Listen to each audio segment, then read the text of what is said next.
तुम्ही पाहत आहात MCN न्यूज मराठी।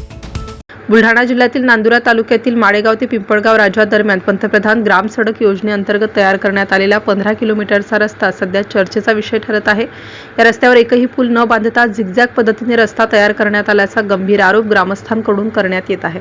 विशेष म्हणजे या रस्त्यावर तब्बल 7 ते 8 ठिकाणी पुलांचे कामच करण्यात आले नसून खोल खड्डे तयार करण्यात आले आहेत। त्यामुळे वाहन चालकांना जीव मुठीत धरून प्रवास करावा लागत आहे। रस्त्याची अवस्था इतकी बिकट झाली आहे की एसटी बस ट्रक सारखी मोठी वाहने या मार्गावरून जाऊ शकत नाहीत। या मार्गावरील 4 ते 5 गावांचा दळणवळण संपर्क जवळपास ठप्प झाला असून ग्रामस्थांना मोठ्या अडचणींचा सामना करावा लागत आहे।